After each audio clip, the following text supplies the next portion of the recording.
Good morning. It is so good to see everyone this morning. Thank you for being here. This is the fourth Sunday this month that we have been able to focus on outreach and mission and what our congregation is doing in conjunction with the rest of God's creation and world. So we are grateful for you to be here, and we're grateful for those of you joining us online.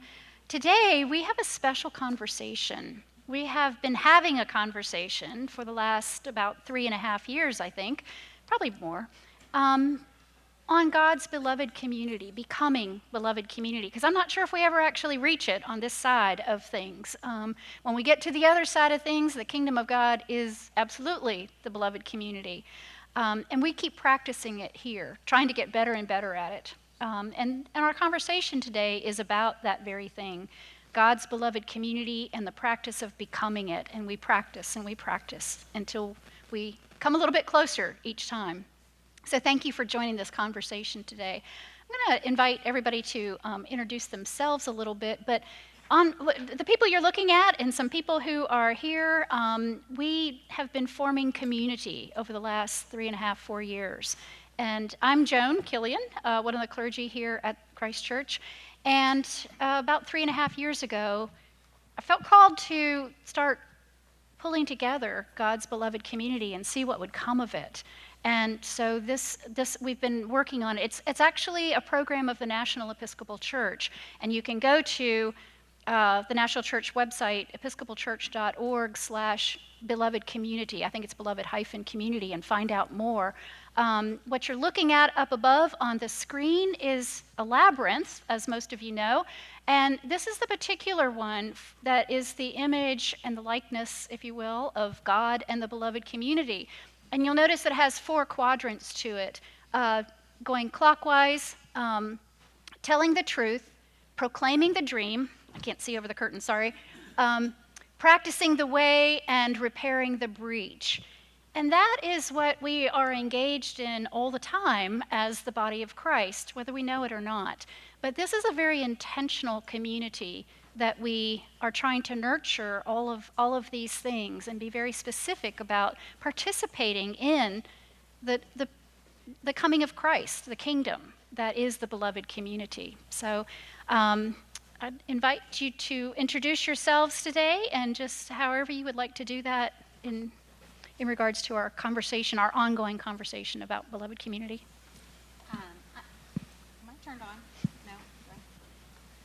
Hello? Oh, you are. Now I am. Hello? You are. Okay. I'm Laura Conitzer. I'm the Director of Outreach and Mission. And personally, this beloved community work and journey has been some of the most fulfilling time that I have spent while here at Christ Church. And I'm excited about this conversation. Several of our friends were not able to join us today from both churches, just because we're entering into the Thanksgiving week, but I think we've got great representation here on the stage, so I'm excited about this conversation. We have some in the audience as well. We have some in the audience as well, yes, so I'll pass it on to Ms. Pam.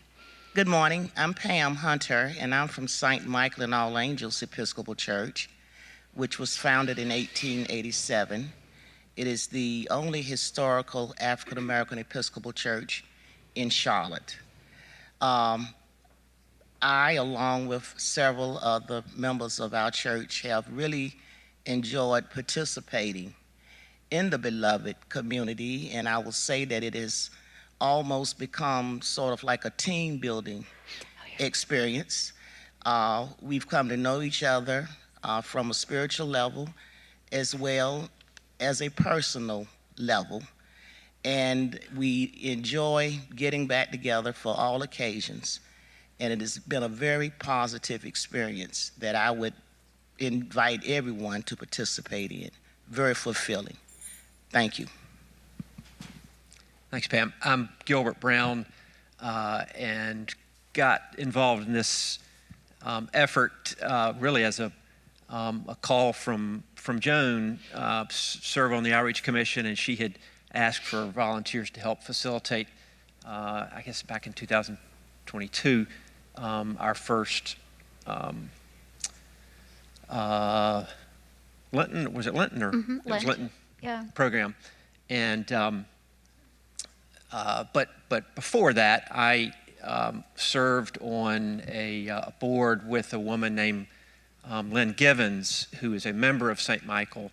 This is back 20 years ago, and I learned about the church, and but really didn't take the opportunity to learn as a fellow Episcopal Church and predominantly black, well, we're predominantly white at Christ Church, and didn't take the opportunity then to really learn more about it.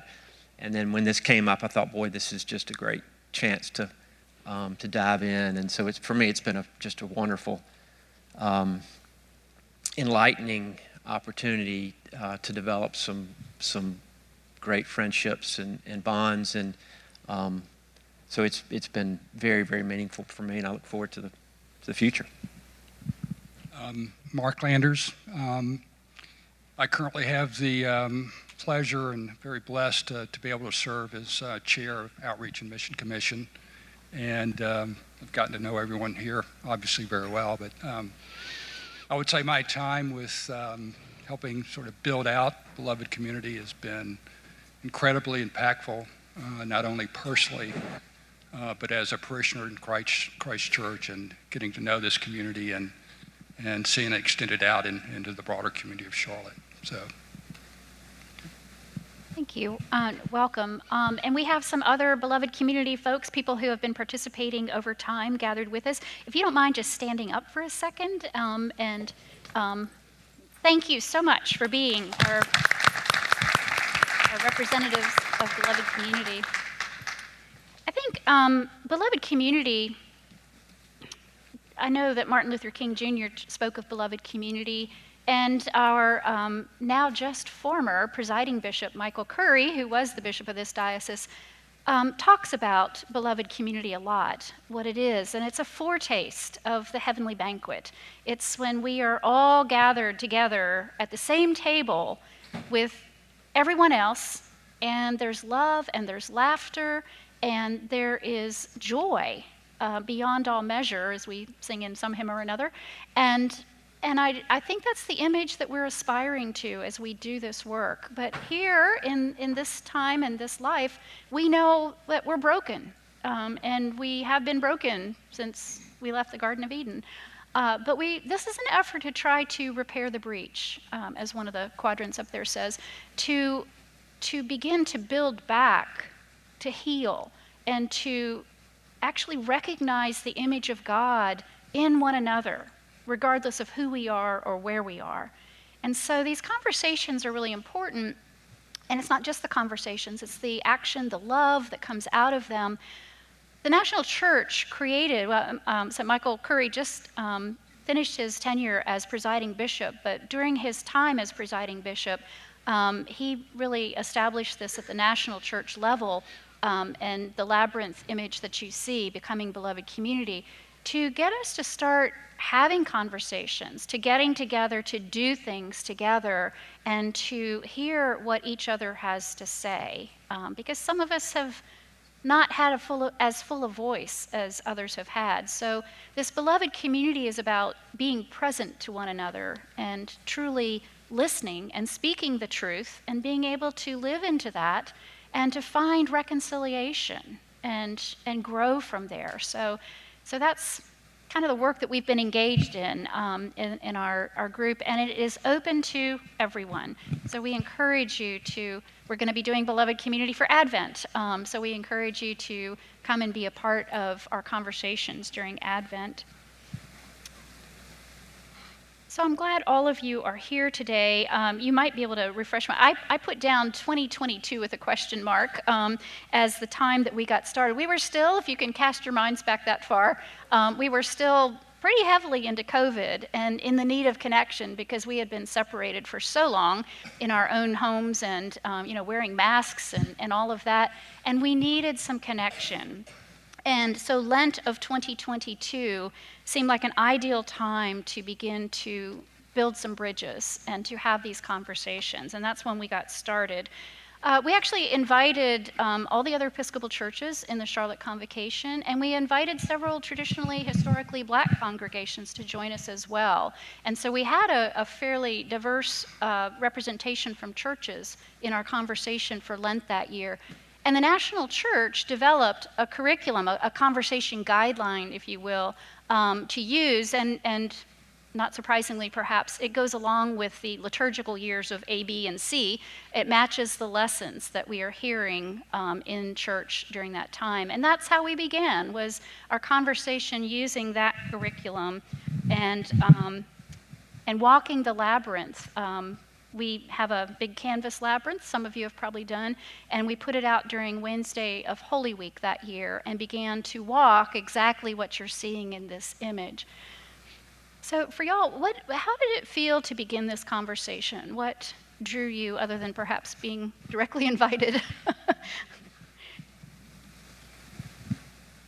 Well, for me, this seemed like a natural progression from my experience with Sacred Ground, where we learned quite a bit about race and faith.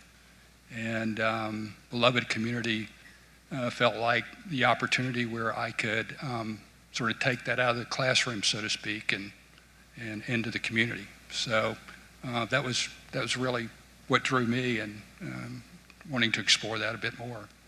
And this seemed like the perfect venue to do it. For those of you who don't know and have not participated in, the Episcopal Church, the big church, has an amazing curriculum called Sacred Ground around, yes, I see some hands up, that we offer here, has been offered in the diocese and is offered around the country, around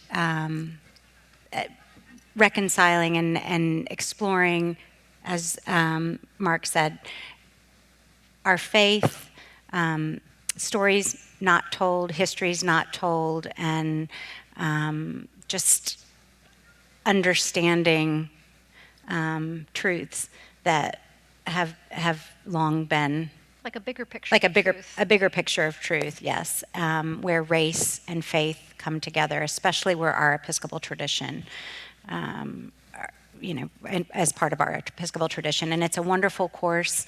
We offer it, and it's been offered at other churches. So if you're ever interested, I would highly recommend the curriculum. It's life-changing. So thank you for mentioning that, Mark. I think Reverend Joan mentioned the time period in which the invitation was extended. And I can truthfully say that that had a lot to do with my interest and some of us at St. Michael and All Angels, because it was during COVID. And I think that we all were experiencing some disruption in our lives and in our peace and just our feelings about life in general. So when the invitation was extended, it seemed like the perfect opportunity, one, to have dialogue with other folk outside of your immediate circle, as well as an opportunity to learn and to grow. And we took that opportunity and have been very thankful that we did. To be perfectly honest with you, when we initially took the opportunity to become involved with Beloved Community, for us at St. Michael, we anticipated that it would have only been for the Lenten series of that year. We had no idea that it would expand into other years, and now we're even doing it during Advent because we enjoyed it so much. So it was a chance to just look at life from a different perspective, to understand how the view of the world from other people may differ from your view of the world, and to have honest dialogue and exchange about our different views with no judgment, and with pure kindness, and interest, as well as empathy. So it has only been a positive experience, and I think that I can say this sincerely on behalf of all the folk from St. Michael and All Angels. And that includes her mother, Miss Madeline, who is 93, and has been a highly valued participating member of our conversations, and I love what she brings to it. I think about those early days when we were in the little squares, and to give you an idea, in the Hunter household, and Miss Sharon here is Pam's sister and Miss Madeline's other daughter, and they were each in a different room of their house, and you'd have Miss Madeline and Sharon and Pam all in different rooms on different screens, and then all Miss Mina and Flo and all of our friends in all these different squares. And but we, as everybody would start tuning in, we'd get so excited. And I quite frankly have a little love affair going on with your mom, with Miss Madeline. So we'd be blowing kisses to each other. We would just blow kisses to each other, so excited to see each other. And it truly was that sense of connection that we all were longing for and needing, and had never met in person before, which was so amazing. I mean, it really was a special and much needed time, I think, for all of us. Gilbert, were you going to say something? I just was reflecting on the fact that it was about a year and a half after George Floyd's death that we started to get together, and I personally was just thinking about ways to try and connect and try and have communication and dialogue, and with the pandemic it was just really difficult, and this presented just such a great opportunity to of course couldn't be together face to face or in person, but to have some really meaningful, honest dialogue was very, very, very helpful for me, and perfect timing. I think we just did Lent that first year, 2022, and then it came back around to Lent of 23, and we continued our conversation. And we added a couple things, one of which was the post-resurrection pop-up picnic, which is a little alliterative there. And we, after the Sunday after Easter, a number of us from both congregations and some spouses, we all met in Freedom Park for a potluck picnic. And it really did feel like, you know, God's beloved community has arrived, and it was lovely, and we had such a good time with each other, especially after being in those little boxes on the screen all that time, and then to be in person with one another. I will share that a learning for me, though, about language. Yeah. Yes. Was on that one of our conversations when we were planning this event. We said, "Oh, we'll have a picnic all together," and I can't remember who it was. It might have been you, Pam. I don't remember who it was. Maybe Joanne said, we can call it something else. I'm not comfortable going to a picnic. And what I've learned in Sacred Ground and in the histories, the awful histories, is that often during the Jim Crow era, well-meaning Or Reconstruction. Well-meaning good Christian white people would go for picnics after church and view lynchings. And so it was an awful, awful word associated with something that was meant to be fun. And we talked about that. I mean, this is how honest and truthful we were. So I said, well, what could we call it? And I think we called it a chat and chew. We said we're going to call it a potluck chat and chew. So that was what we had. We had a chat and chew, and we all got together and we talked and we ate a lot of really good food, and we laughed and we hugged, and we've continued that. We like to eat together, don't we? We do. Always good food. But that was a learning, and that's where that vulnerability and the truth telling has been there, because we developed trust with one another. And my feelings weren't hurt. it was a learning for me, so I won't use that word. So anyway, that's just an example of kind of our journey. And I'm not sure if we had it the first year or not, but you see the pattern of the labyrinth up on the screen. And during Holy Week, if we didn't do it the first year, then we started it the second year. But we came in here Wednesday of Holy Week, and we put out a canvas labyrinth that the church has, and provided space that evening for people to walk the journey, because that's really what we're doing, isn't it, on this side of things? We are walking the journey, and hopefully more and more together. And so we had a very contemplative time right here in this space to be able to walk that labyrinth, which is the picture, the image that you see up there.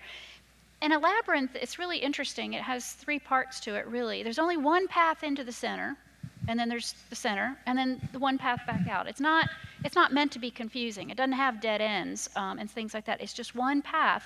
Some sections are longer than others, some are shorter than others. Sometimes you pass somebody coming the other way, and you might step out. There's so many parallels to life, especially life as a Christian.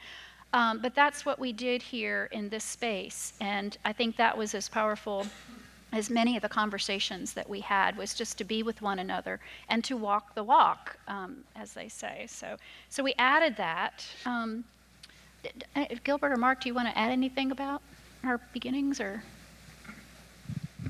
No, I'd say that the gathering at Freedom Park felt like this reunion, even though we had just met briefly a couple times before with this extended family that we sort of knew but didn't, and it was just a very special time, and you saw the beginnings of very authentic relationships, and I think that was hugely important part of really moving this forward to the next step. So I think it was key in our broader relationship. So much key that we decided we were going to add Advent to the mix. So not just Lent, but Advent. And there's a curriculum through the National Church that we were using for both of these. And so we did Advent that year and walked through it. It keeps growing, which is really wonderful and amazing. This past year, we changed it up to use a different, not using what's online from the Episcopal Church, but a couple of books. I think it was Joanne Jenkins' suggestion. There's a professor at Duke, I just lost his name, Luke Powery, who has written, in fact, I think he's the dean over there. He has written these books for Advent and Lent, walking through them with spirituals, and there's a little daily practice. And so we decided that we were going to adopt that. The Advent one is called Rise Up Shepherd, and it focuses on lessons and prayers and spirituals that are appropriate for the season of Advent. And then there's another one called Were You There, which is the parallel to that for Lent. And so Advent a year ago and then Lent of this year, we used Luke Powery's books as our conversation guide. And thank God we're back in person and not in little rectangles on Zoom, which has been just even all that much more powerful. And this past Advent, Ben Uten, our organist, and Kimberly Butler, one of our choir members and singer extraordinaire, came to join us we were at Galilee for Advent this past year, a year ago, and they came and brought the musical gift of singing spirituals, which is what Luke Powery's books are based on. I don't know, I found that to be so incredibly moving, that a small group, and yet hear this beautiful music, these powerful words. It is the kingdom of God. It is the heavenly banquet that we were participating in. So any thoughts along where we've grown to in our interactions? I think we've grown, but one of the things I've noticed is from that first year where we had so many churches kind of we've whittled down to really just a core group of Christ Church members and St. Michael's members. And that's really where our beloved community has has rested. But still open to others? Always open to others, always open. But this core group that has stayed, and some really beautiful things have then developed out of that, which I think would be really neat to talk about. Maybe, Gilbert, you could talk about you and Betty and Lydia's Pantry and what's come out. So not only do we get together during these seasons in the church, we've met other times during the year. The first year that Ben and choir did a celebration in music of Juneteenth, we invited our friends here to be here in concert and celebrate the concert with us, which was really special to just listen to the beautiful music. And then this past year, we were invited to worship with St. Michael's, where they worship currently at Trinity Episcopal School, and then have a Juneteenth feast, absolute feast, prepared by the church members to share in their celebration of the holiday and also Father's Day, which was really special. We were just kind of just sharing life. And service has come out of it, and I think it would be neat to hear some of that. I think Gilbert has really been with Miss Betty, who had to travel today she says she's flying above us right now. She's headed to Connecticut to visit family, but she would be here. But Betty was here our first week representing Galilee, so Miss Betty was here. You might have seen her then. Yeah, I've loved how we talked some last week about how the effort in our community is really intertwined between agencies and organizations, and this is, I think, a great example of it, that Betty Jones, who's a member at St. Michael and All Angels, is really a driving force at Galilee. She helped us get Lydia's Pantry going, which is sort of supplemental to Loaves and Fishes, now Nourish Up.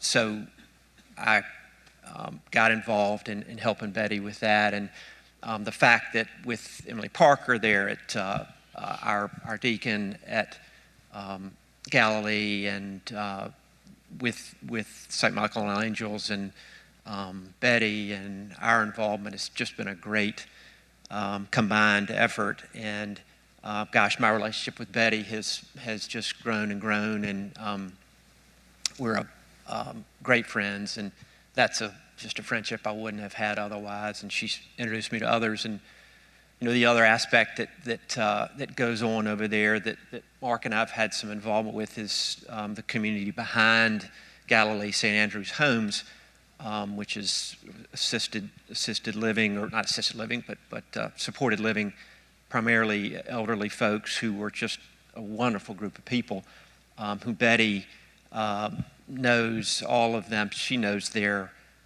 dietary restrictions and their birth dates, and so we've gotten involved with that group as well, and again, making more relationships, developing more relationships, and helping Galilee serve that community. So it just continues to grow in terms of ways that we can help. Yeah, and I think the neat thing about Lydia's Pantry, which is an emergency pantry, it's now, being extended beloved community as a result of that, because the Lydia Pantry was truly an outgrowth of beloved community conversations. And now, Lydia Pantry's, extending out in the community in East Charlotte and meeting a very critical need. Do you want to explain why? What's the difference between Lydia's Pantry and Nourish Up both being at Galilee? Nourish Up obviously is there, but there is a time lag from the standpoint of there's a sign-up period for, I'm not sure if that's quite the language, for Nourish Up. So there are people that literally walk in the door at Galilee Center looking for their next meal, and Lydia's Pantry has been set up to fill that need. So Lydia's Pantry has been extended out into the community, and meeting a critical need. As I say, Lydia's Pantry is here now at Christ Church, if you didn't realize it.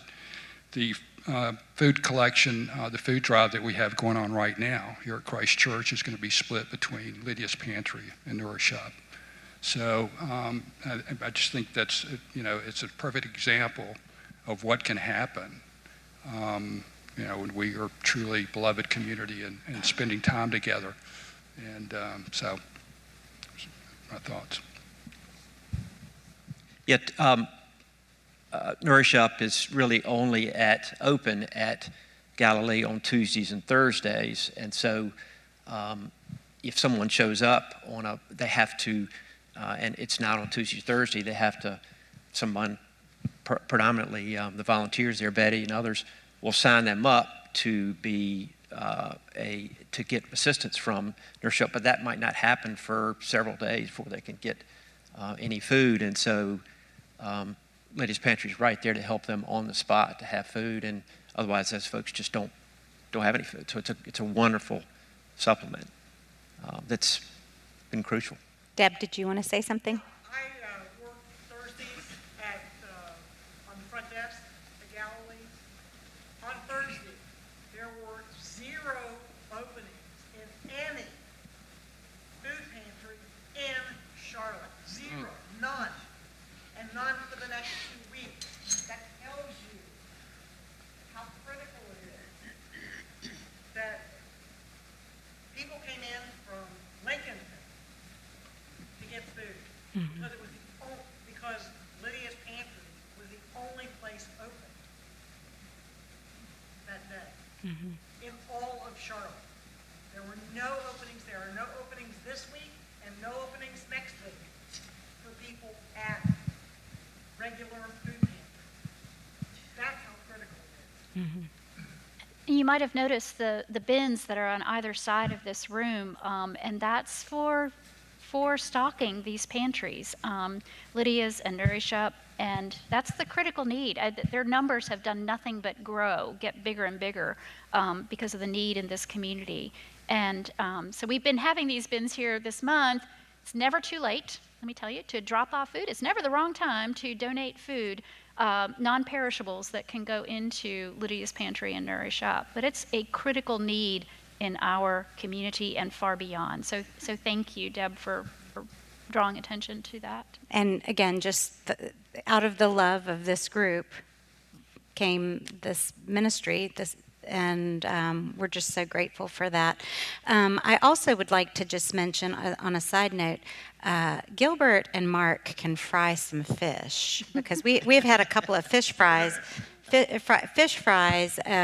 for St. Andrew's Homes, and they are true fish fries. Flo, who's not here, always plays a really great fish fry playlist of music, and I'm here to tell you that these guys can fry some fish up. So we're learning all sorts of new skills, aren't we? We are. I was wondering if Pam is the senior warden of the vestry at St. Michael and All Angels, and I was wondering if she might tell us about their project. I mean, I mentioned that we visited them at Trinity Episcopal, but would you give us a little history about why you worship there and then where you're going? Sure. Thank you for that. We're currently worshiping at Trinity Episcopal School and have been there for probably 7-8 years now. And the journey as to how we arrived at Trinity is filled with history of Charlotte. The initial St. Michael and All Angels Episcopal Church, as the story goes, it started off in terms of its location. It was located near the vicinity of the current Panther Stadium. With the story being told over and over again, it's been said that it was on the 50-yard line current of the Panther Stadium, but that was the initial location in that vicinity of St. Michael and All Angels, which, as you know, as most of the other Episcopal churches here in Charlotte did, arose out of St. Peter's. And the original members of St. Michael and All Angels, with it having been founded in 1882, I would imagine were former slaves. And that was the catalyst behind it.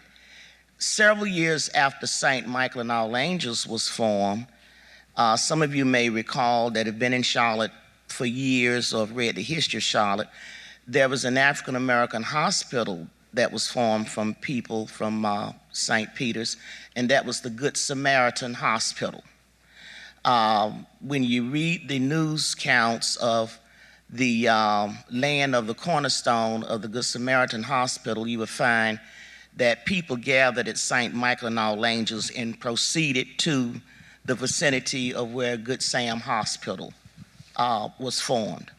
Years later, in the 60s, when urban renewal was coming through and that kind of thing, the Charlotte Observer purchased the land that was in the location of St. Michael and All Angels, and it became owned by that publishing company.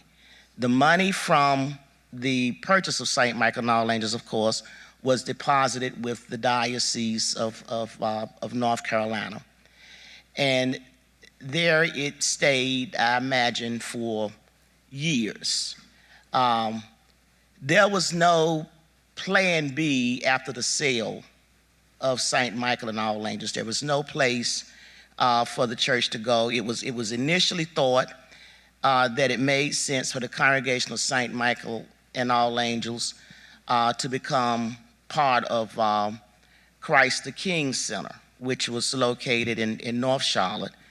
And they tried that for a while, and those congregations just did not mesh together very well. Now, I'm telling you what I have read and what people have told me. I have some age on me, but I would have been pretty young when all of this was going on. But anyway, we're going to move fast. We're going to fast forward about 20 years later in the 80s. The congregation of St. Michael, after literally almost being, homeless, so to speak, for 20-some years, worshiping in various places, including Johnson C. Smith's chapel from time to time, ended up purchasing some property on Hovis Road in Charlotte. At the time of the purchase of the property, it was shelter, and it made good sense. CENTS and SENSE. When you're homeless, anything works. But it was really a subpar facility from the beginning, and as time went on, it actually got worse. So back in the very early 2000s, we did a structural assessment of the St. Michael's on Hovis Road. We had a gentleman who had retired from New York as an architectural engineer and had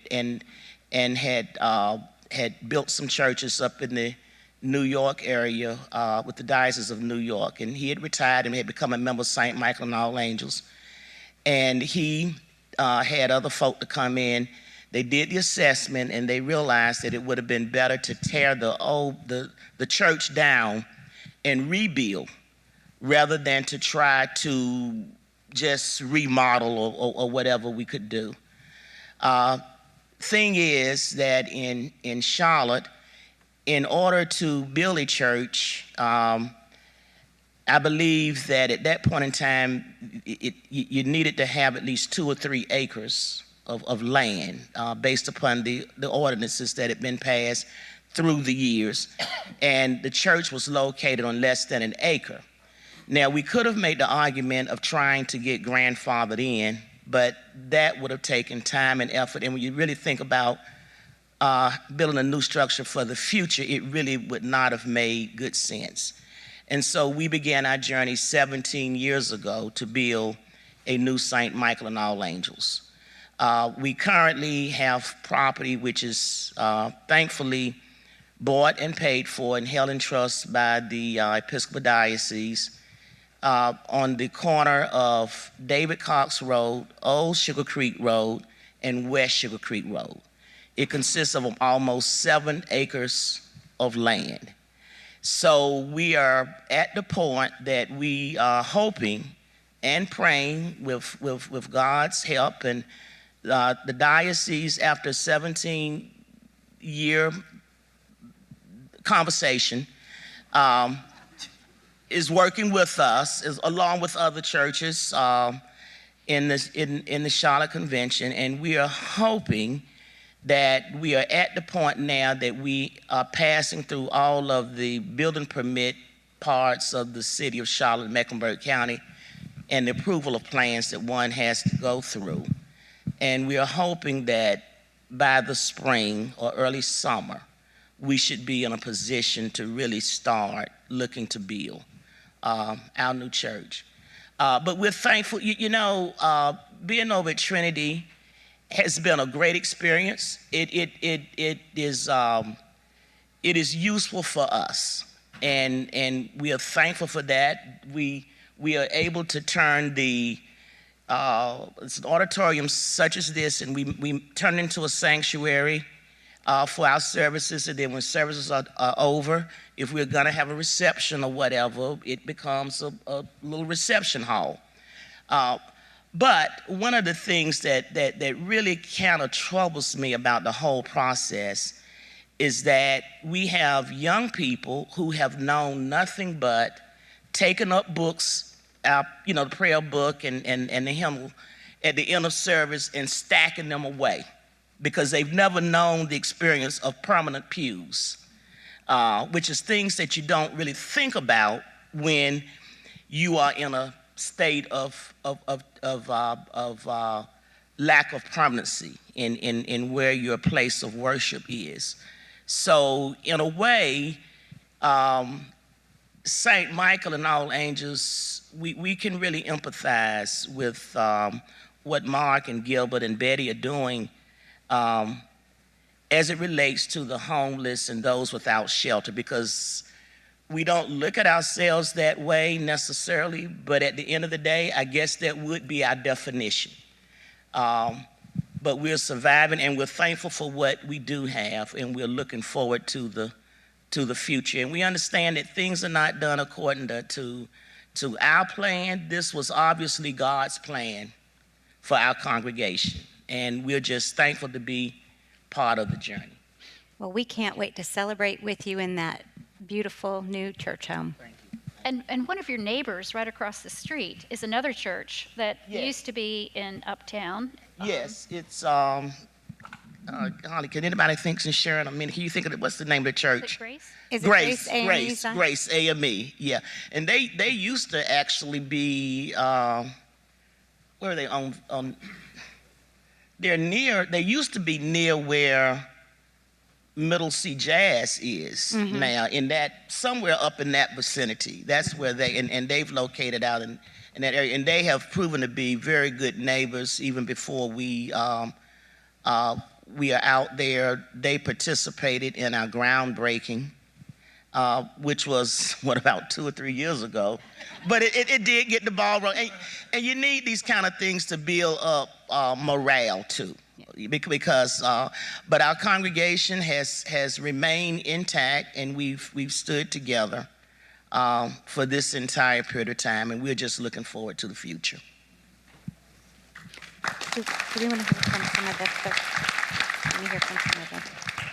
Yeah, we have some other folks here who have been part of our gatherings. Would any of you like to add to Mina or Sharon or? Here, Thank you, Gilbert. I'd just like to add that the telling the truth has been our power to the beloved community. We include everyone's participation. What can we do to get you all to sign up, come and join us for the beloved community, and be a part of us? If there are any hesitancies, we'd like to hear what those are today, because we need you all. We are a great group, we're a small group, but we want to enlarge our circle. Our arms are wide open, our faith is with the truth, and we just need other voices. So can we hear from anybody in the audience?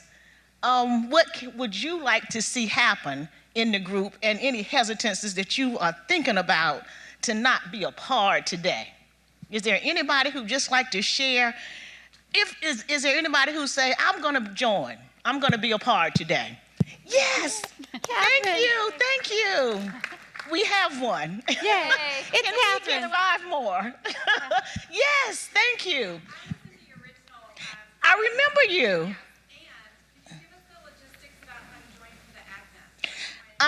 I'll ask Reverend Jones to do that, but we probably need a sign-up sheet. We probably need something, because we want you to come. This is an open group. It is a truth-telling group. It's a positive group, and it's a much-needed group. There have been some things said in these groups that you feel so safe in saying what you want to say. So we welcome you. We don't want anybody to listen to us today and just say, oh, well, that was a nice little conversation. We want you to come and be a part of our group. It is necessary in these times. Yes? Absolutely. Are there opportunities for our youth to get together and be a part of it? There have not been, but listen, we need to make that as an initiative. We should. Thank you. Yes. And for me, I like to include youth in every entity of my work that I do. When youth are there, that is the way that they learn to participate and be a part of these groups. So please, that is such a great idea, and we need you. Allison, we got you. Yeah. We'll make it work. Yes. Is there anyone else that is saying, wow, what are they doing with this group? We need you. Please join us. I'm literally begging. But please come and be a part of this. These people are wonderful people, and I have built some relationships that I never would have entertained prior to joining the beloved community. The name is exactly what it is. It is a beloved community. And being creative and having initiatives such as the young lady just said here is what we need. We need new ideas, good ideas, because we invite each one to reach out and just join us. It's necessary. And we really want you to come with your wonderful ideas and just learn from each other.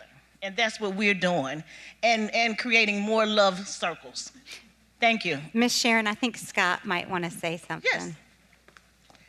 Well, if you want to know what's great about it, there you go. Yes. And if you have, you should hear her mother. We go to church, their It's like mother, that. yes. It's super warm and open and full of history that, for me, has been really special. So I grew up in Greenville, South Carolina. I was born in the early 50s. We have experienced the same times from very different sides. And to be able to talk about that and the reality of my experience growing up and your experience growing up, and I don't know if it's life-changing, but it is something opening inside, the connectedness, the sense of shared community from all the different angles. So if you're interested in that, and you're interested in that kind of energy, we would love to have you join in. Thank you. Do you want to talk about the logistics of, or did you want to say something? Advent? Yeah. So I really need to say nothing else after these ladies. But we are doing Advent together again, and we're kind of we're taking a little tour this time. The details are on Serve the World page on our church website, but we are going to be gathering together at Ivy Hall the first Wednesday of December. like the 4th, whatever that might be. And then the following week we are here together, and then the 3rd week we are at Galilee together, which, that seems pretty appropriate, going to Galilee. But we are going to be doing theological reflection this go around. And so I think what a fun time. If you've done EFM, Education for Ministry, you're quite familiar with theological reflection. But we're going to be doing it and see what comes out of it, to listen and learn from one another, and I know that there will be some food involved as well. So come and join us for that. The details are on the Serve the World page on the church website. But welcome all of you into this deeper conversation. The conversation goes on. It is by no means ended. Should we explain what Ivy Hall is? Yes, go ahead. Would you tell us what Ivy Hall is? Yes, thank you. Ivy Hall is a nonprofit corporation that owns land, 2613 Hutchison McDonald Road. Members of Ivy Hall are members of a little sorority you might have heard of here recently, Alpha Kappa Alpha Sorority Incorporated.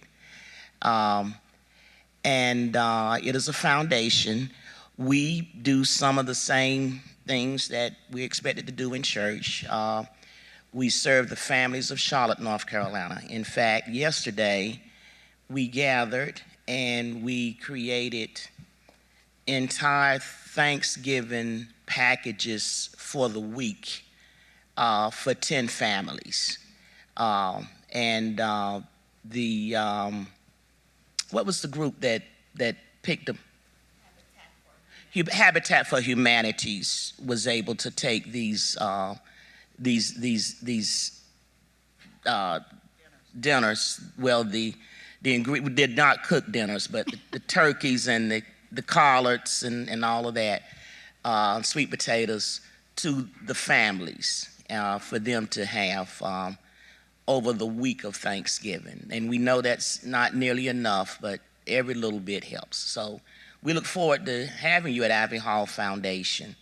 Been in existence for 20 years. And my mother, who loves Lauren and Joan, and of course she loves Mark and Gilbert, but these two, she really does. I mean, they have conversations that I would never have with my mother, but they have those conversations with her, being 93 years old. Is one of the founding members of Ivy Hall Foundation. And so we are just trying to keep that torch going also. Thank you. So our time is at a close. Thank you so much for joining us. I invite you to not only join us for the conversations in Advent this year, so you can look for the details on our Serve the World page, but also I invite you into a pilgrimage that is coming up in late January, the 23rd through the 26th. And it is, just the title just went out of my head after planning it all this time. Thank you. Yeah, see, remembering our past. History and Race in the Carolinas. It's a almost 4-day trip, and I invite you to be part of that. It is the pilgrimage of telling the truth and proclaiming the dream and all the rest of that. The details are online. We need you to sign up soon so we can commit to that. But it is part of this labyrinth, this walk, this journey together, and we invite you to be part of that.